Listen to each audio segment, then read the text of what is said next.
Damos comienzo a la conferencia inaugural a cargo de Javier Gomá, filósofo, escritor, director de la Fundación Juan March y miembro del Consejo Asesor de la Fundación Ortega Marañón.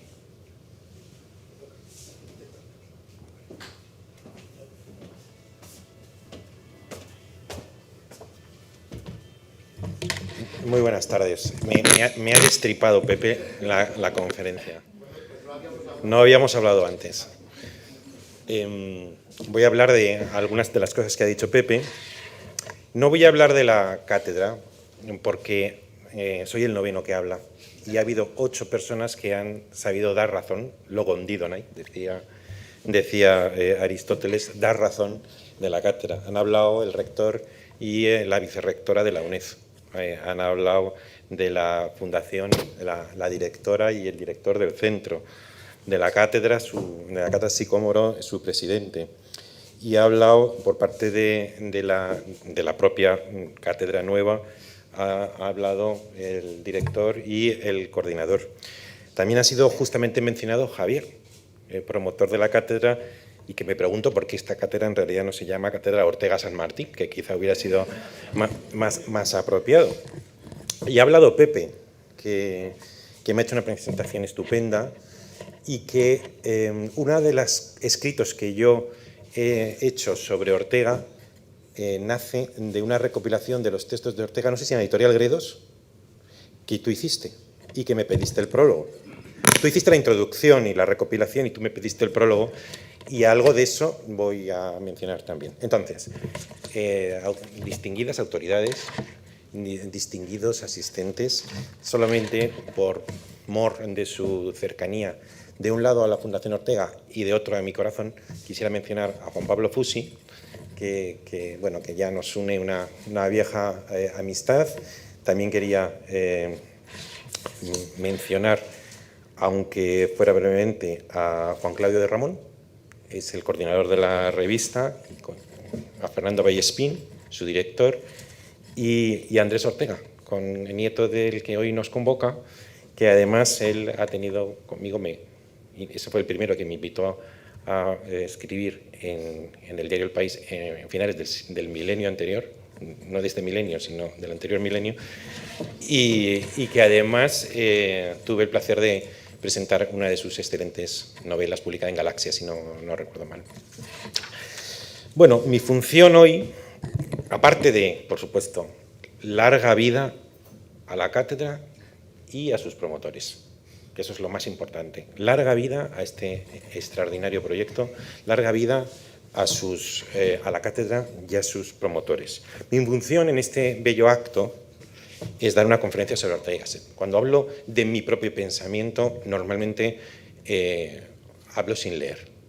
Pero en un día en el que se constituye una cátedra internacional de Ortega y Gasset, o se presenta, mejor dicho, porque está constituida, y además se hace en la Fundación Ortega Marañón, me ha parecido que a la amenidad de la exposición oral era necesario añadir una cierta exactitud y leer, si no todo, una parte de la conferencia en los apuntes que he traído.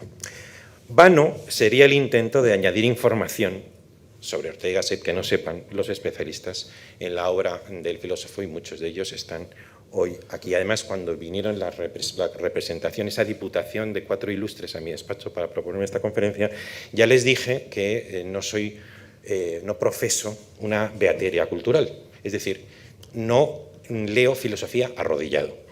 Esto tampoco significa que me dedico a destruir a los grandes de la filosofía, sobre todo cuando, como en un país como este, no estemos sobrados de ellos. Entonces, hablaré con libertad. Y algunas de las cosas de las que me separé, bueno, las 2 principales cosas de las que me separaré, las ha anticipado Pepe. Esto ha sido un destripe total. Y esto me recuerda a alguien que me comentó un sucedido, no sé si real o inventado, de 2 jóvenes que estaban en un autobús, el que dice haberlo oído estaba en el asiento delantero, decía uno de ellos que estaba completamente enganchado a la serie Isabel de televisión. Y decía, es fantástica, es divertidísima, además una Isabel joven, que si tiene que luchar con la Beltraneja, que si tiene rivalidades, que al mismo tiempo tiene aspiraciones, y Y le dice a la otra, pues eso lo tengo que ver, no me lo pierdo, en cuanto llegue a casa lo veo, ¿no? Y además al final se casa con Fernando, y dice el otro, ya me lo has destripado, ¿no? Porque Fernando se casó, Isabel la católica, con Fernando el católico, y se lo dijo antes de tiempo. Pues algo me ha pasado ahora con Pepe, que me ha destripado la conferencia, yo no sé. Bueno, entonces sería vano introducir una información más a las que ya existen sobre Ortega en esta ilustre casa. Por tanto, yo voy a proponer no una información, sino una interpretación. Dibujaré ante ustedes la imagen de la vida del filósofo. La imagen de la vida de alguien no es su biografía, sino el recuerdo general que nos queda de un fallecido cuando su vida ya acabada se contempla en conjunto. Anticipo la tesis que defenderé. La imagen póstuma de Ortega es la de un maestro, además del mejor filósofo y un gran literato o escritor, y un maestro de lecciones. Esta conferencia precisará algunas de las lecciones que dio, en su mayoría dignas de permanente memoria, y otras pocas lecciones que en cambio considero equivocadas y de las que hay que protegerse y separarse. También hablaré de la presencia de Ortega en mi vida y mi pensamiento, pero lo haré solo como ejemplo de la clase de influencia que el gran maestro y filósofo ejerce sobre un individuo como yo, nacido en la segunda mitad del siglo XX y escritor de libros de prosa filosófica durante el siglo XXI.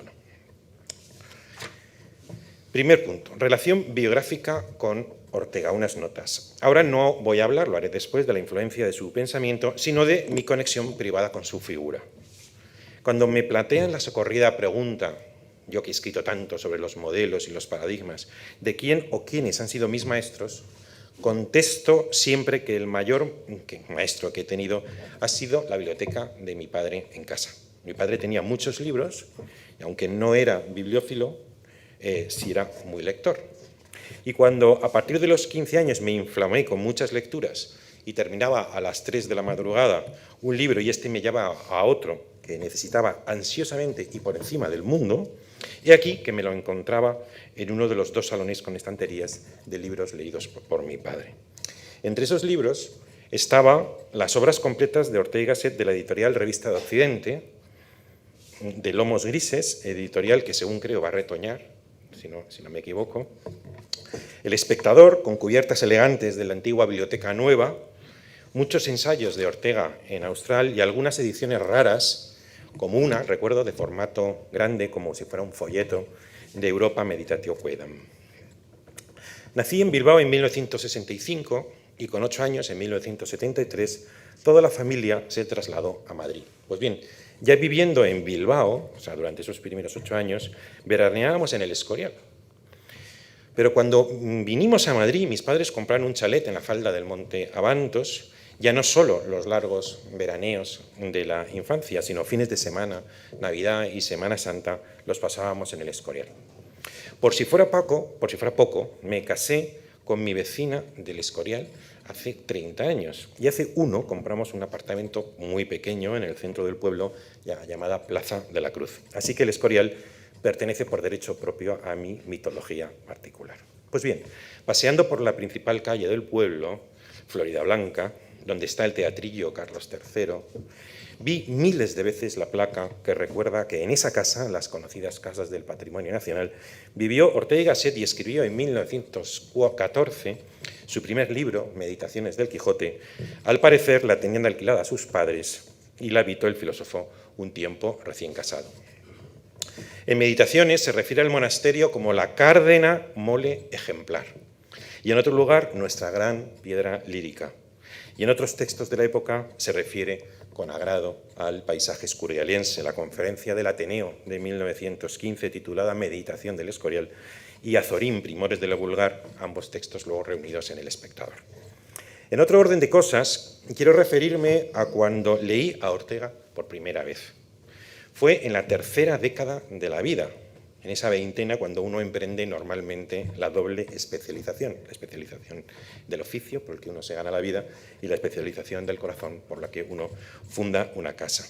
La juventud es una época más bien sintética, le consume a uno la ansiedad por el regalo de la síntesis. Por tanto, más que leer a un autor a fondo, suele leer a muchos y, acuciado por las prisas, recurre a introducciones sobre periodos y autores más que a los autores mismos. Recuerdo una anécdota tendría yo 22, 23 años, alguien me citó a un sitio bastante representativo y me preguntó, me quiso encargar un pequeño informe y estuvimos hablando de Unamuno y le conté que había leído una introducción sobre Unamuno y no se me olvidará la cara de menosprecio de la persona con la que hablaba, que me decía, ¿qué haces leyendo introducciones sobre Unamuno y no leyendo a Unamuno? Y esa admonición no se me ha olvidado desde entonces. Por ejemplo, en mi época de estudiante de filología clásica, que son mis primeros 6 años, leí muchos libros sobre la cultura griega y sobre sus principales autores, pero muchos menos sobre los autores griegos mismos. Falta que he remediado después. Bien, la excepción a esta ansiedad sintética que entonces me acometía fue precisamente Ortega y Gasset. Me leí uno detrás de otro todos sus escritos de contenido teórico-filosófico, no los políticos ni tanto los ocasionales. Desde 1905 a 1955, docenas de títulos. Los leí, los resumí, los extracté, anoté mis impresiones y en un apartado que siempre titulaba Notas, enunciaba cómo podrían serme útiles para mi plan literario futuro. Estos documentos los utilicé para escribir mi tetralogía de la ejemplaridad y para los textos que después se dedica a Ortega y también para esta conferencia. Leí con admiración las cartas juveniles a su mujer y a Unamuno, que me parecieron un prodigio de madurez precoz. Y algunas memorias familiares. Recuerdo la de uno de sus hijos, si no me equivoco, el padre del señor que está aquí, que decía de su padre, el abuelo, el filósofo Ortega y Gasset, recuerdo que decía, emanaba autoridad, y lo decía un hijo. Y ahora unos datos que nos ayudan a situar a Ortega y su influencia. Aunque nacido a finales del siglo XIX, la vida adulta de Ortega se corresponde casi exactamente con la primera mitad del siglo XX.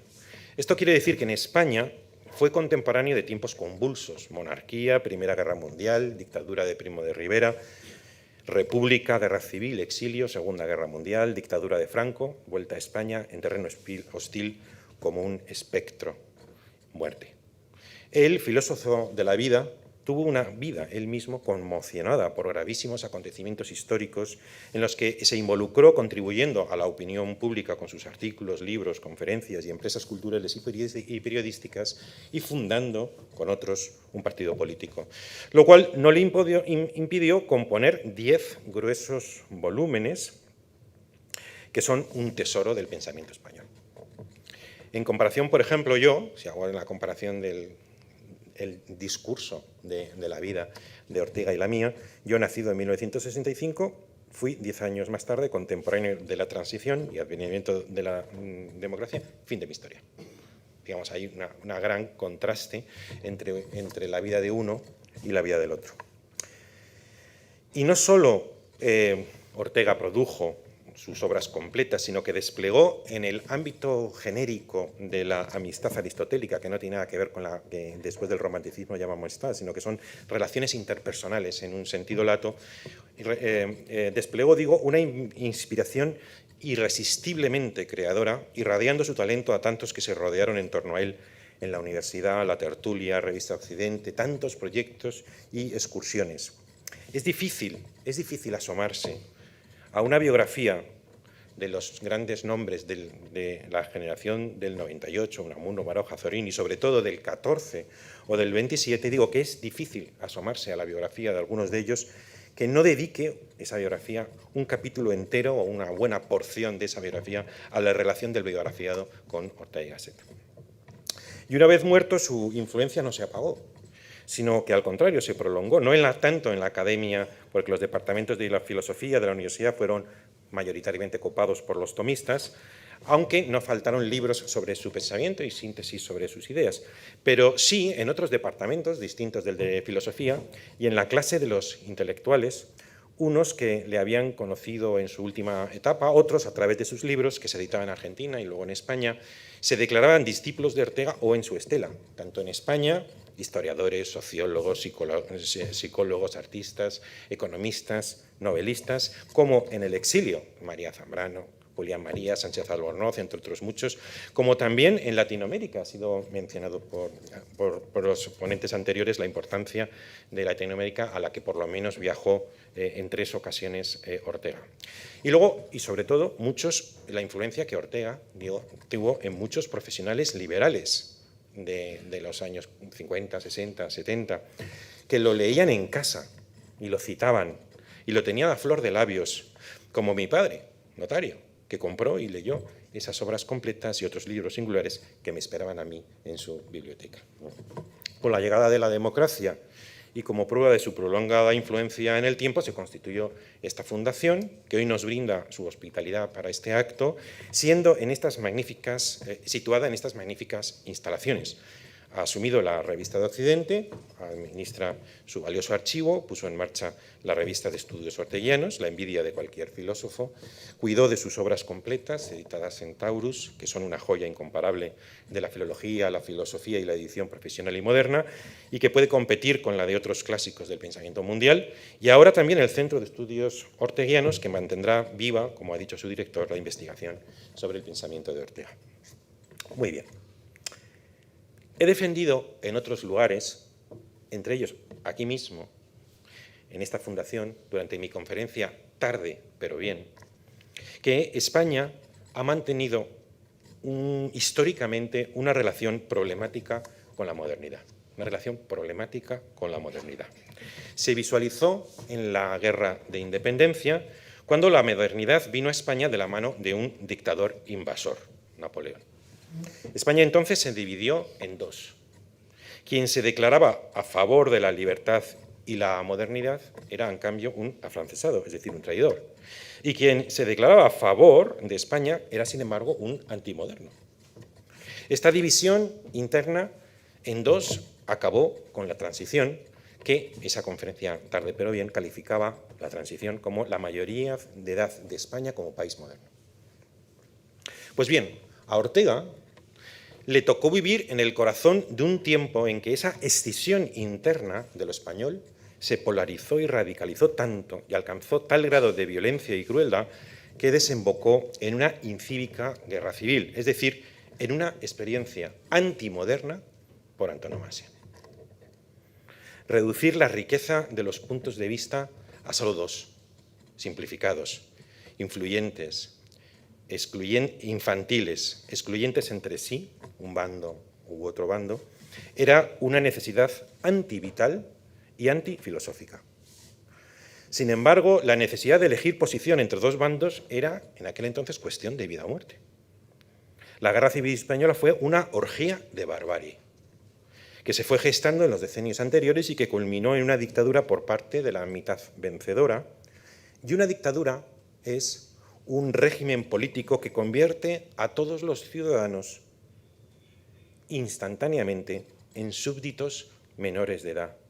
Pues en una dictadura hay uno que dicta y los demás viven al dictado. Y el ser menor de edad en el pensamiento es lo contrario de lo que se espera de los que practican la filosofía.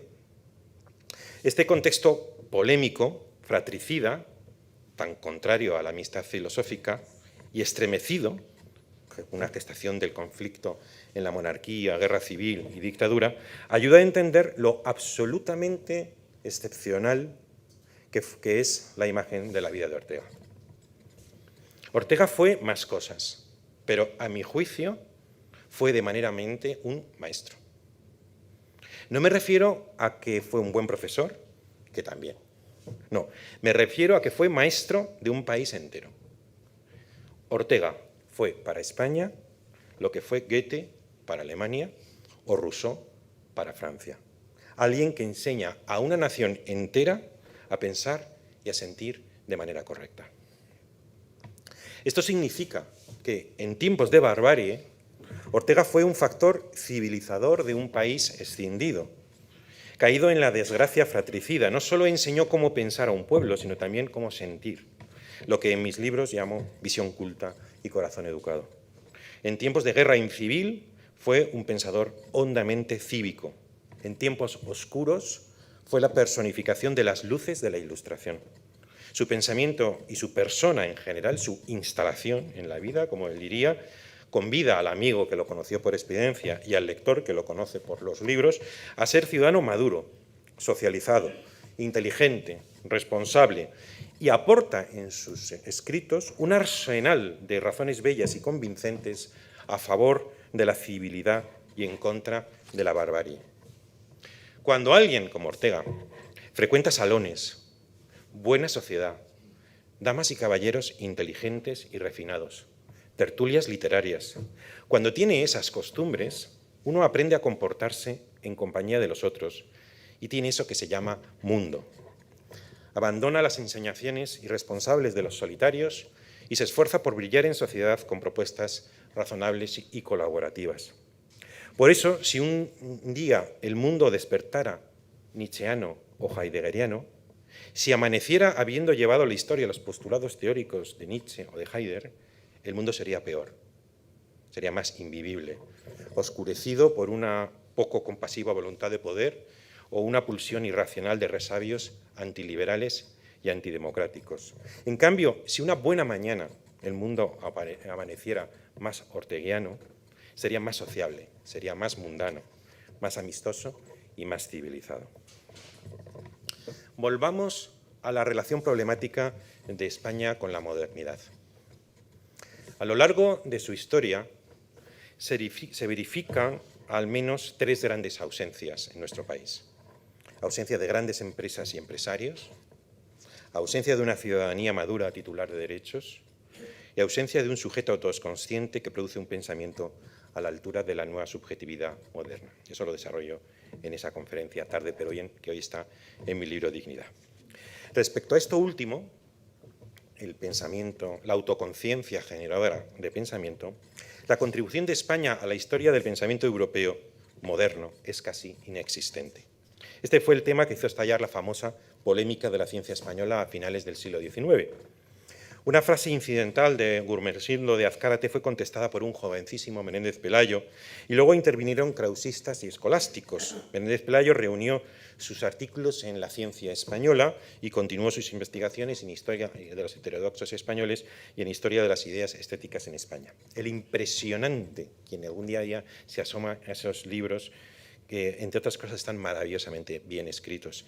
El impresionante acarreo de personas y obras en español en todas las disciplinas que aportan los libros que acabo de mencionar de Menéndez Pelayo, en teología, en filosofía, derecho, economía, medicina y tantos otros, no conseguía refutar el hecho de que la historia del pensamiento europeo, y sobre todo durante la gestación de la modernidad, se ha escrito sin nombres ni obras españolas y que, sin la contribución de España, esa historia es, por desgracia, completa y suficiente en los manuales.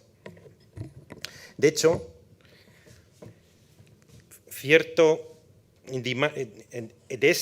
de este hecho que acabo de mencionar, dimana un prejuicio muy arraigado que todavía perdura. De España se puede esperar pintura, poesía, novela, danza, cocina, deporte, cine, pero no concepto. Concepto no. El concepto es germánico, anglosajón y quizá en un grado menor es francés o italiano, pero español eso no. No hay concepto español, ni pensar español, ni pensamiento español, sino que aquí hay fiesta, sensualidad, vida, juego, deporte, pasión, incluso creatividad, siempre que sea sin concepto. Esto se ve, por ejemplo, todavía hoy en el discurso filosófico de la modernidad, por emplear el título famoso del libro de Habermas de 1985. Ese discurso se ha escrito sin una figura española. Que el concepto español no pertenece ni ayer ni hoy a la conversación filosófica europea, que la balanza de cambios, de traducciones de obras de ficción entre España y el resto del mundo es tercermundista, se traduce todo al español, no se traduce casi nada del español. Todo eso vendría a redundar en el prejuicio que he mencionado arriba. Todo el mundo piensa, el otro día Fernando y yo tuvimos una conversación, Fernando Vallespín y yo tuvimos una conversación sobre ello, todo el mundo piensa en las excepciones a esta regla, sobre la ausencia de español en la conversación internacional. y cita 4. Fernando citaba a 4 también. Vitoria, Suárez, Gracián y Unamuno. Comparado con esos 4, Ortega es mucho más filósofo. Suárez tuvo muchísima influencia académica en el ámbito jesuítico en el siglo XVII, como es sabido, y donde estudió, por ejemplo, Descartes, pero poco fuera de allí, y hoy nadie lo lee y solo interesa a los historiadores del escolasticismo, que algunos hay y que son dignísimos, pero que no tiene que ver con la filosofía viva. De manera que Ortega, que es el educador del país, el Goethe español, es también el príncipe de los filósofos españoles, el primero y el mayor filósofo de la historia de España. Ahora bien, Ortega no pertenece al reducido grupo de los grandes pensadores europeos, uno de esos que han innovado el estado del pensamiento de su tiempo con una visión verdaderamente original. Podríamos conjeturar que está jugando contra él el perjuicio antes mencionado contra el concepto español. Las traducciones de sus obras a otros idiomas corresponden sobre todo a sus escritos sociológicos, sobre todo. Ya sé que hay, pero donde yo he visto citado a Ortega, sobre todo en los estudios sociológicos, más que en los filosóficos. Y en general, en la conversación mundial de filosofía, Ortega es escasamente citado, así como insuficientemente conocido. Pero yo creo que hay algo más de fondo. Suelo distinguir entre talento y genio. Talento es el que administra con inteligencia las ideas que ya existen. Genio es quien alumbra una nueva idea que no existía. En este sentido, creo honestamente que todas las ideas de Ortega pueden descomponerse en algún pensador anterior a él. Lo que Orringer hace con las fuentes germánicas de su pensamiento, su estudio se ocupa sobre todo de Cohen, Husserl, Simmel, pero no de Nietzsche, Seller, Dilthey o Heidegger, puede ampliarse a Francia respecto a Renan, Bergson y otros. Yo no conozco una idea de Ortega, no el nombre de una idea, que en eso fue un verdadero creador, cuyo origen no pueda afiliarse en un filósofo anterior casi contemporáneo. Y a mi juicio carece de una idea verdaderamente nueva y creadora, una visión del mundo innovadora que irrumpa en su tiempo y sorprenda por su originalidad a los pensadores coetáneos.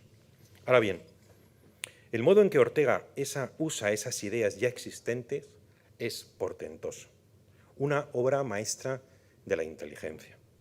Por eso defino a Ortega como talento no genial, administrador brillantísimo más que productor de ideas nuevas, con el matiz de que el talento de su inteligencia es tan descomunal, tan brillante, tan rico, tan consumado, que puede decirse que Ortega es genialmente talentoso.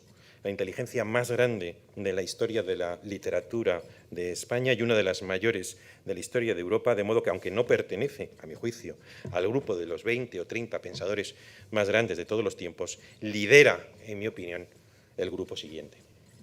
De manera que, en una tradición huérfana de trabajo en el concepto, por utilizar la expresión hegeliana tan conocida, en una tradición huérfana de ese trabajo, como era la española, el ejemplo de Ortega enseñó la perfecta ductilidad de la lengua española, que se presta para pensar con conceptos no menos que otros idiomas que ya lo habían demostrado, y no solo para rezar, como decía el famoso adagio de que los alemanes piensan, los españoles rezan, etc.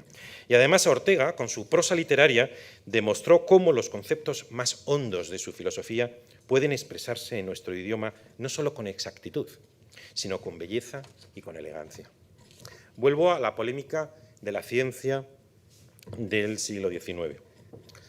Los españoles no hemos compuesto tratados filosóficos perdurables o tratados que figuren en la historia europea del pensamiento. Ahora bien, Unamuno, en el sentimiento trágico de la vida, defendió la existencia de un modo narrativo de pensar que puede llegar a ser superior al modo de pensar de los tratados filosóficos científicos de Spinoza, Leibniz, Kant, Fichte o Hegel.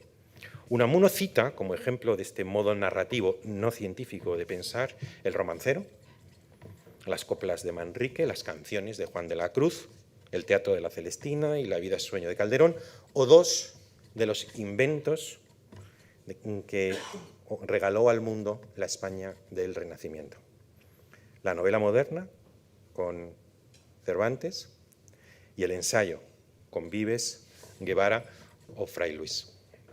afirma Unamuno que de igual manera que Goethe puede dar que pensar filosóficamente más que Hegel, Santa Teresa puede dar a pensar más que Kant.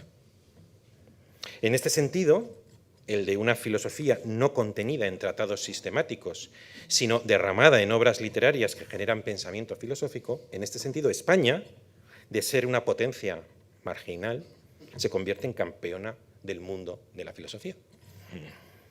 Hemos llamado a Unamuno a comparecer a esta conferencia porque su aportación nos da pie para la última calificación de Ortega, ya presentada como educador de un país y como el príncipe de los filósofos españoles. Y es que no es posible ignorar cómo Ortega, en este punto quizás sin ser consciente, también se derramó, expresión de Unamuno, se derramó, digo, en muchas obras literarias distintas del tratado tradicional, tratado que nunca llegó a escribir, aunque lo anunció varias veces con diversidad de títulos.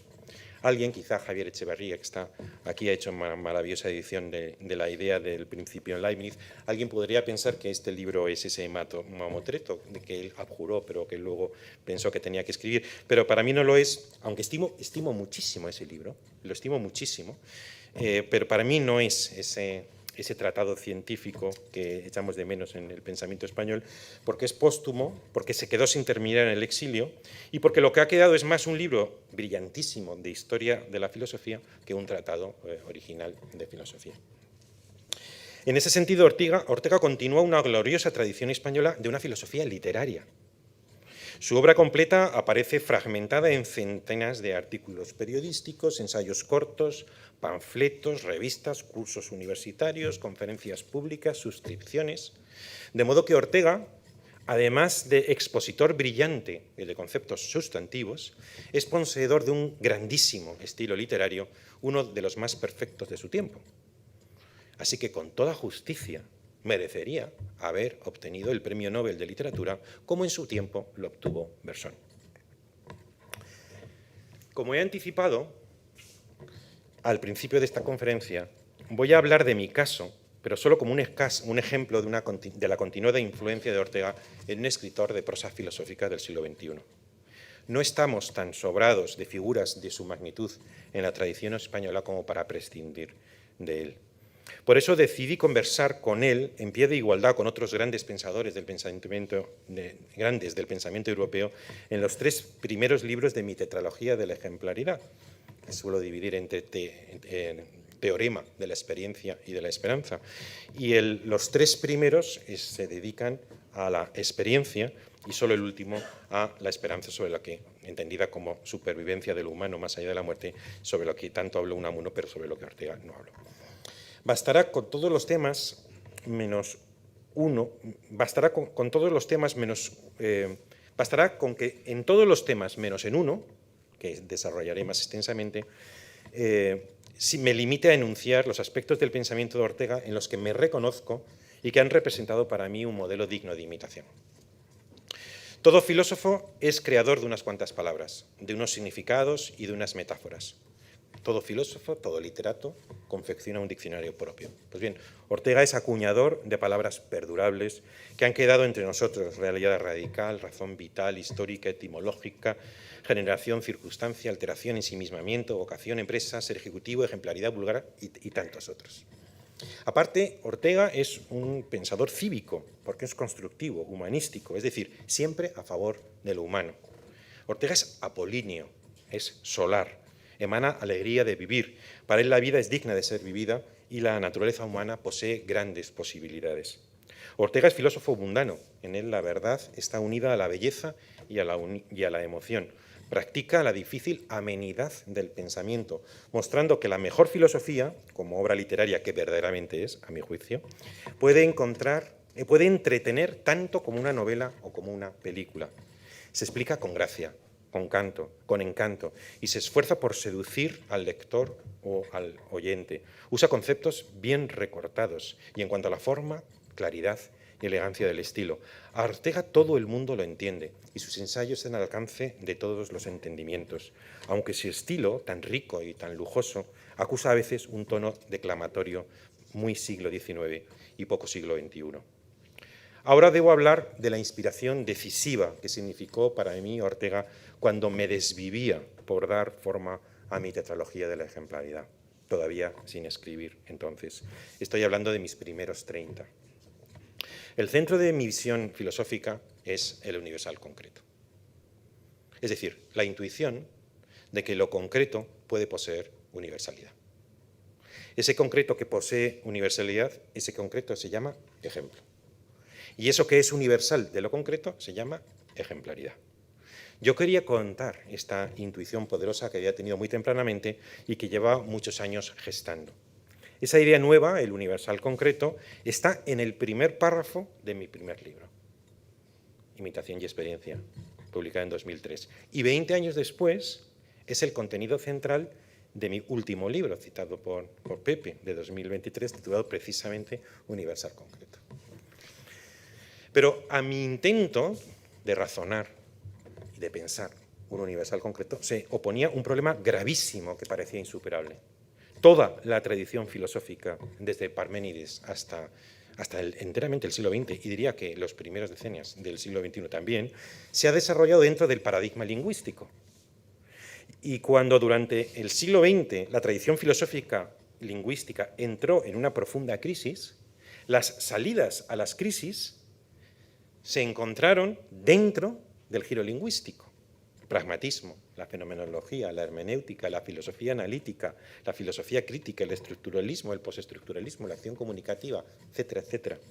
Es decir, la tradición adoptó como paradigma el lenguaje científico, codificado, especial, mientras que la crítica a la tradición se hizo en nombre del carácter constitutivo del lenguaje natural, no codificado y no científico, sino social, común.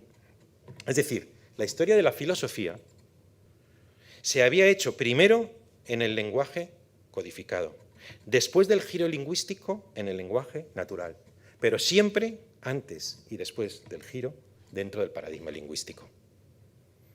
Ahora bien, el lenguaje es esencialmente un universal abstracto. El logos, palabra que designa tanto palabra como concepto, es siempre abstracto, nunca concreto. Luego, el paradigma dominante a lo largo de la historia de la filosofía, antes y después de la crisis, que ha llegado a las riberas de nuestro mundo contemporáneo, era inhábil para pensar el universal concreto del ejemplo, objeto central de mi idea. Y entonces vino en mi socorro, compadeciéndose de mí, el último Ortega, el de la segunda navegación, por utilizar la famosa expresión de Platón que Ortega hace suya. Autor de los ensayos Apuntes sobre el pensamiento, su teurgia y demiurgia, idea de principio en Leibniz y la evolución de la teoría deductiva, origen y epílogo de la filosofía. En estos tres textos principalmente, hay otras insinuaciones en otros, insinúa Ortega que adviene no una nueva etapa de la filosofía, sino un nuevo modo de pensar no filosófico ni lingüístico. Argumenta que la filosofía, que a veces denomina simplemente conocimiento, es una forma del pensamiento, pero solo una, que tendrá su comienzo y tendrá su final.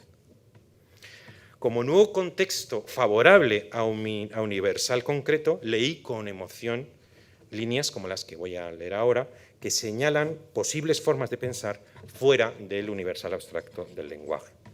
El filosofar, todo filosofar, dice Ortega, es una limitación, una insuficiencia, un error, y que es menester inaugurar otra manera de afrontar intelectualmente el universo que no sea ni una de las anteriores de la filosofía, ni sea esta misma. Tal vez estemos en la madrugada de ese otro buen día.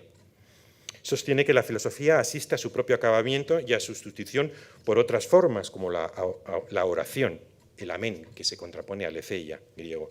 El contraste entre el amén y la verdad griega nos permite, dice, otras formas de pensamiento, como es el pensamiento religioso, la mitología, la magia, la sapiencia o la experiencia de la vida.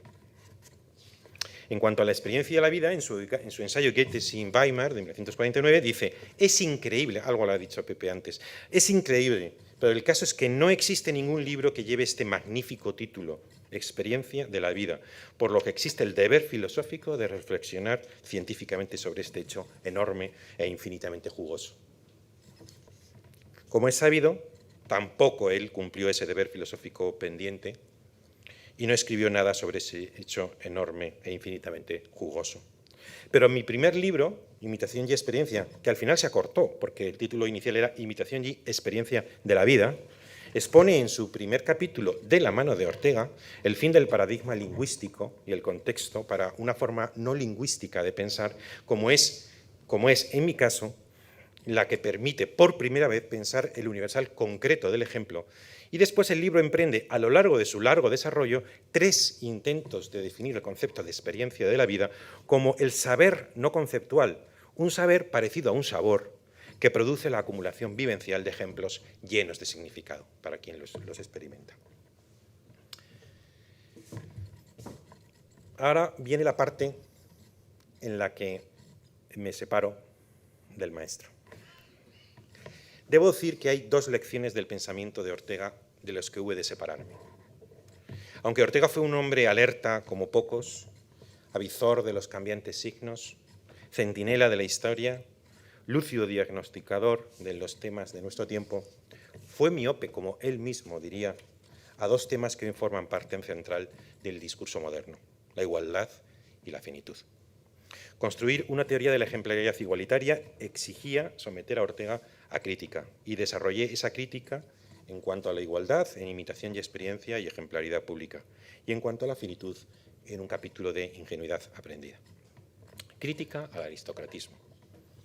El primero, Ortega, predica una ejemplaridad aristocrática. El segundo, Ortega, un aristocratismo sin ejemplaridad.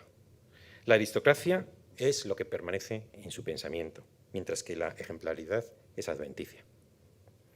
En España invertebrada, 1921, con capítulos como Ejemplaridad y Docilidad o La ausencia de los mejores, dice que un organismo público, una nación, se articula en una minoría selecta, ejemplar, los mejores, superior vitalmente, social y moralmente rectora, una minoría y una masa mayoritaria caracterizada por la docilidad, que imita a esa minoría dócilmente.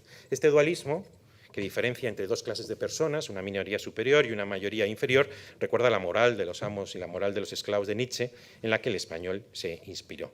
Dice Ortega que estas 2 clases siguen, cito, la ineludible ley de la desigualdad humana. Una nación funciona, está vertebrada en su lenguaje, vertebración que podía haber añadido el ejemplo de su diccionario, cuando los muchos dóciles siguen a los pocos mejores. El esquema dual, minoría modélica, mayoría imitativa, lo aplica a todos los terrenos. La política, vieja y nueva política, la estética, la deshumanización del arte, que va a ser objeto de estudio de la cátedra, la filosofía, la historia, el mundo social, la educación, el papel de los intelectuales e incluso la diferenciación sexual. Sobre esto, Ortega hace algunas afirmaciones sobre la mujer que hoy sonrojan un poco y que prueban cómo en este tema de la igualdad Ortega padecía crónica miopía, como cuando dijo contra la manía igualitaria de Simone de Beauvoir que no existe ningún otro ser que posea esta doble condición, ser humano y serlo menos que el varón. Finalmente, como culminación de su primera etapa, en la rebelión de las masas, la desvertebración se ha consumado. Las masas se han declarado en rebelión y el hombre masa ya no es dócil a los mejores. En el capítulo 7 distingue entre el alma noble y el alma vulgar, en la que el pensador vierte su desprecio hacia ese hombre masa al que llama montón humano. En la segunda etapa de Ortega, a partir más o menos del año 32, el aristocratismo sigue, pero desprendido del elemento social de la teoría de la ejemplaridad aristocrática, esa según la cual la minoría es imitada por una mayoría, desprendimiento causado seguramente por el horror al caudillismo carismático del nazismo y de los fascismos emergente en los años 30, aplicación corrupta de su doctrina de las élites. Ahora, en el ensayo de la segunda navegación, El hombre y la gente, ya no hay minorías selectas, sino solo un yo aislado, que debe ensimismarse, mientras que todo lo que no sea un yo, el otro, la otredad, la sociedad, es gente, en el peor sentido, es decir, lo que Heidegger llama das Mann, lo anónimo, lo repetitivo, lo vulgar, que Ortega denomina también alteración. La indocilidad de la masa se extiende ahora a todo lo que no sea yo, epítome de inautenticidad, vulgaridad y falsedad. En abierto contraste, la tetralogía de la ejemplaridad se levanta sobre el principio de la igualdad, de la igual dignidad de todos por el hecho de ser hombre o mujer. El elitismo de Ortega, que pudo parecer original a sus contemporáneos, es en el fondo la traslación a la teoría de una realidad inherente a la historia de la humanidad desde su origen. Siempre cuento que cuando en el origen de los tiempos un hombre se encontró a otro hombre en lo más profundo de la selva, lo primero que ocurrió es que uno empezó a mandar y otro empezó a obedecer. Y además el que mandaba segregaba en discurso, en virtud cual el que obedecía además se enamoraba de sus propias cadenas.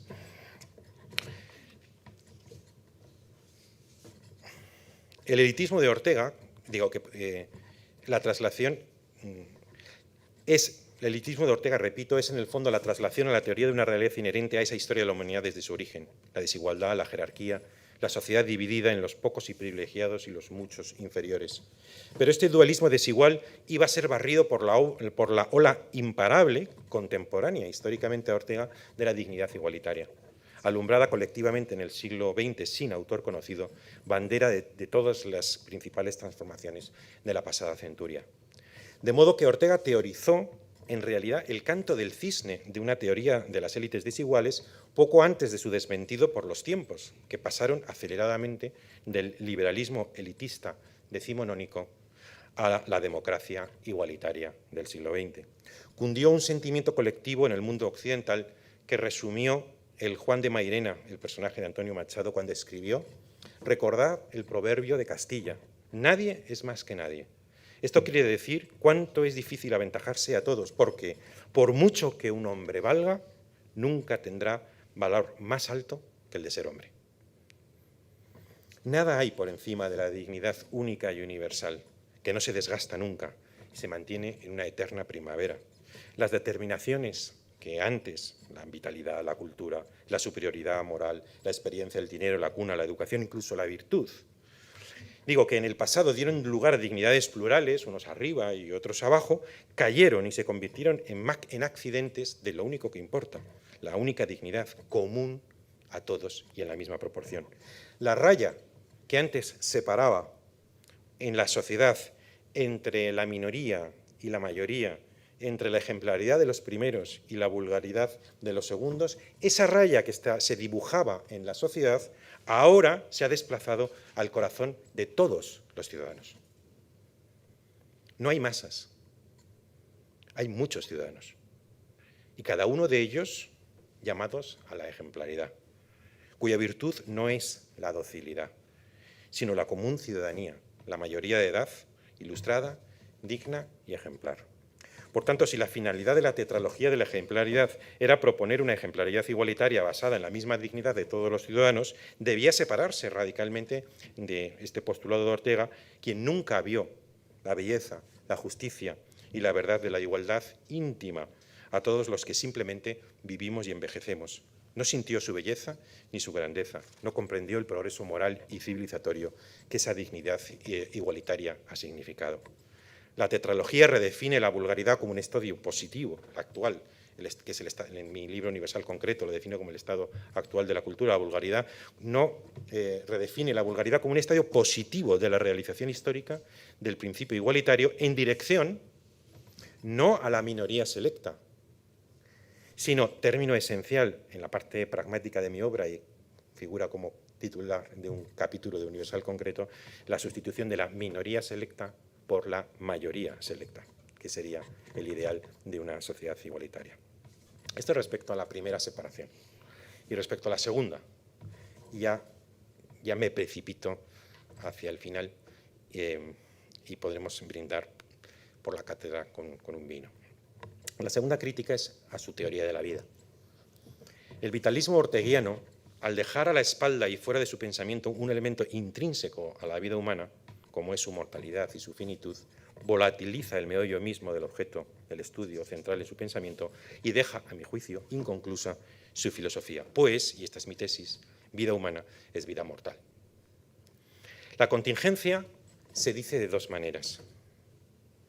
Es contingente lo que no es necesario porque podría ser de otra manera. Entonces decimos que es contingente, que yo nací en Bilbao, pero podía haber nacido en Sevilla. Primera contingente. Pero hay una segunda contingencia. Es contingente lo que no es necesario porque puede no ser de otra manera, sino simplemente no ser. La primera contingencia tiende al historicismo, la segunda a la metafísica sobre el ser y la nada en la que está en vilo el ser humano, ese hiato provisional entre dos nadas. Esta forma de contingencia, estas dos formas de contingencia son evocadas por esa también doble sensación que nos produce, o ese sabor que nos produce a todos el hecho de vivir, o la sensación de vivir. Palabra que también utiliza Ortega en determinado momento, y es que él dice, no me acuerdo dónde, que según las edades la vida le sabe a uno de manera diferente. Por un lado, nos decimos a nosotros mismos, o decimos a un jovencito, a nuestro hijo, sobre todo si tiene un problema, no te preocupes, la vida es larga. Y en efecto, la esperanza de vida está hoy en Occidente, en España, por encima de los 80 años, que son más de 4.500 semanas. Recordamos lo que tarda a veces en pasar una semana, y las 4.500 semanas nos dan la impresión de un depósito de tiempo grandísimo. Hay mucho tiempo y van a pasar muchas cosas. Pero por otro, cuando uno es mayor, se recuerda a sí mismo cuando era joven, siente que la vida ha pasado en un soplo y que se ha quedado en nada. La sensación de la vida como plenitud y riqueza, la del joven, es la primera contingencia. Podía haber nacido aquí, pero podía haber nacido allí, pero es casi una exuberancia de riqueza de la vida. En cambio, la sensación de la vida como suspiro y como nada sería la segunda contingencia. Yo soy, pero podría no ser. Pues bien, Ortega es un maestro que educa en la primera acepción de la contingencia, que da lugar a su filosofía del historicismo, el relativismo gnoseológico, el perspectivismo, de la doctrina del punto de vista, la absorción de la circunstancia, la razón histórica, la razón etimológica. Todo esto yo le llamaría es maestro de las contingencias de la vida, en plural. En cambio, Ortega se desinteresa de la segunda acepción de la contingencia. No las contingencias de la vida en plural, sino de la vida contingente misma. Cuando se refiere a ella, imputa estos negocios a Kierkegaard y Heidegger y expresa su aprensión a los temas tristes que estos individuos tratan, la angustia, el no ser, la nada o la muerte. A esta carencia de Ortega le dediqué el capítulo 5 de Ingenuidad aprendida con el título Vida infinita, el imposible intento orteguiano de una filosofía de la vida al margen de la condición mortal del hombre. Porque en su primera etapa, la filosofía de Ortega, influido por los ensayos de Nietzsche y de Bergson, el autor de La evolución creadora, toma la vida como una sustancia infinita.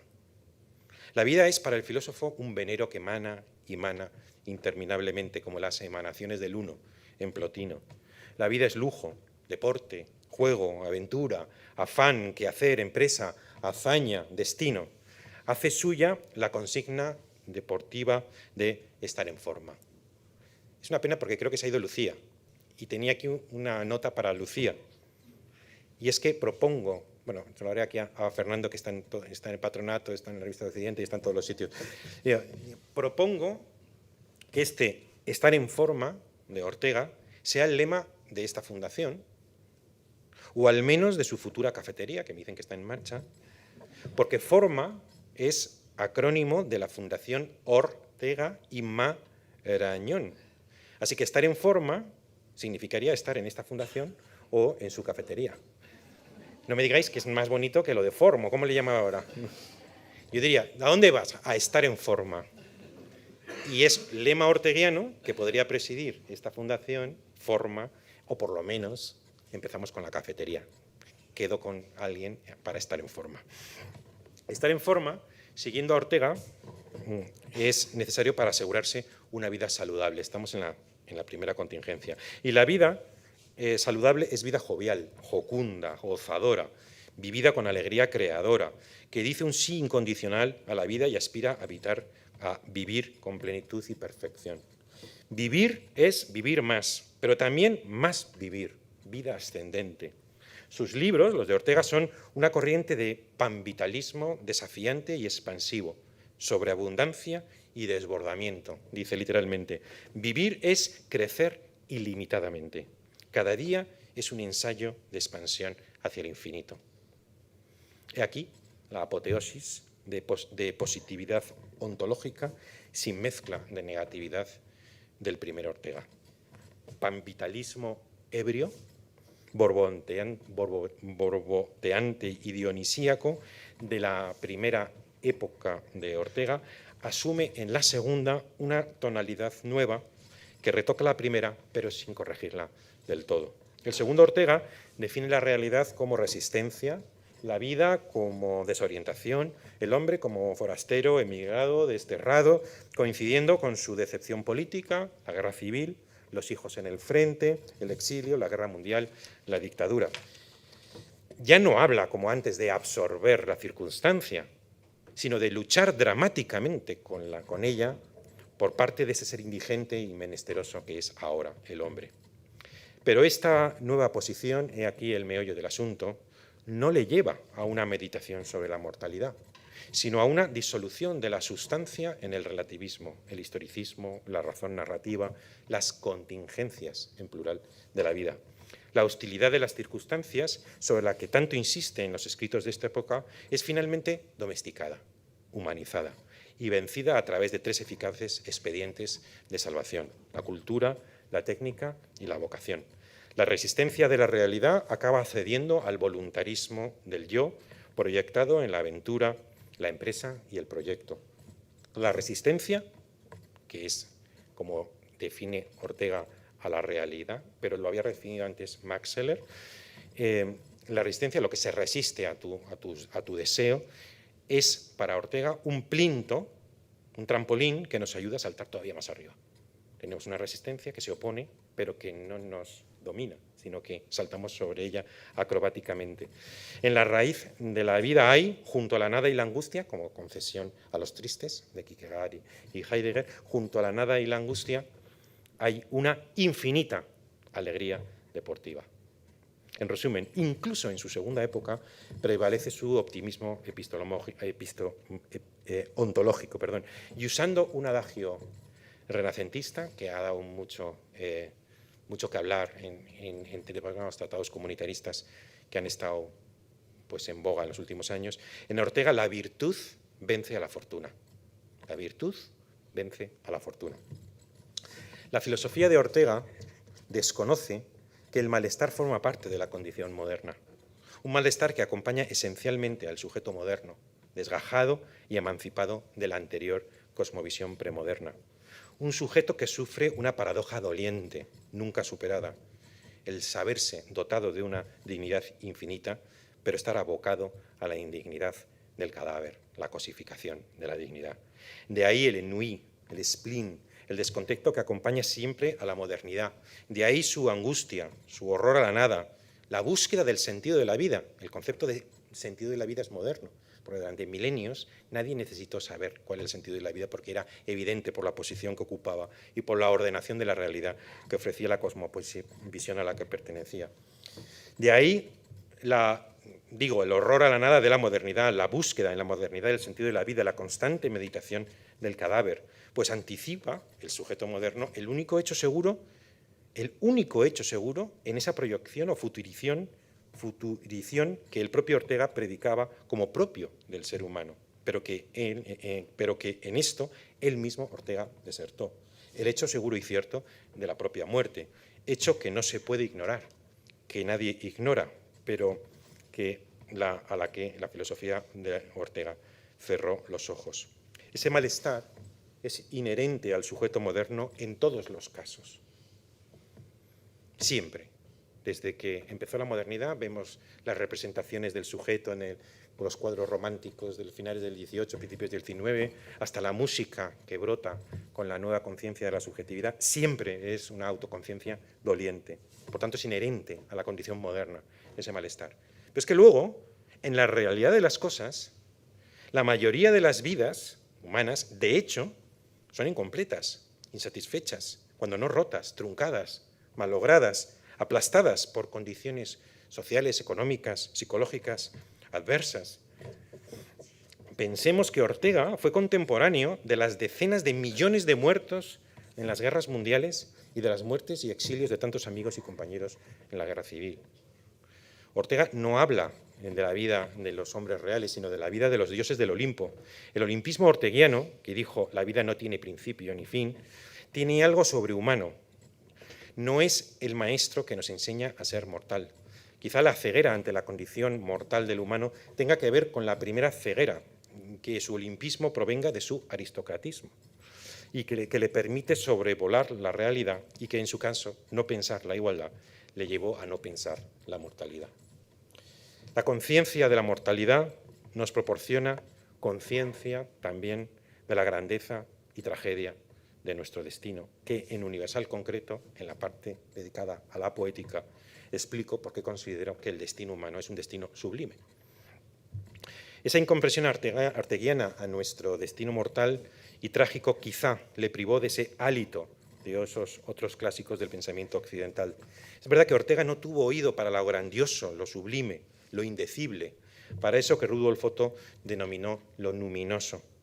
Lo suyo era la claridad del concepto, es decir, la luz. Antes lo hemos definido como un autor apolíneo y solar.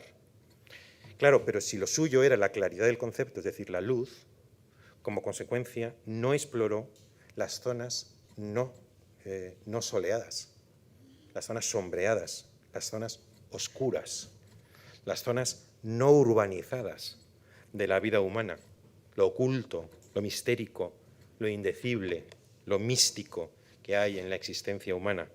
Pues como él mismo declaró paladinamente en su texto Defensa del teólogo frente al místico, él prefería la razón a los misterios vaporosos de la mística. Hasta aquí las lecciones y hasta aquí la conferencia. Aprendí de sus lecciones, me separé de otras. Una buena parte de mi obra es un diálogo con Ortega, que habló, ¿os acordáis?, del suelo, del subsuelo y de los adversarios. Yo no me considero, nunca he considerado en él un adversario, sino al contrario. Mi obra es un diálogo con Ortega, al que considero, según lo que he dicho en esta conferencia, un grandísimo escritor, el príncipe de los filósofos españoles y el maestro educador de España. Muchas gracias.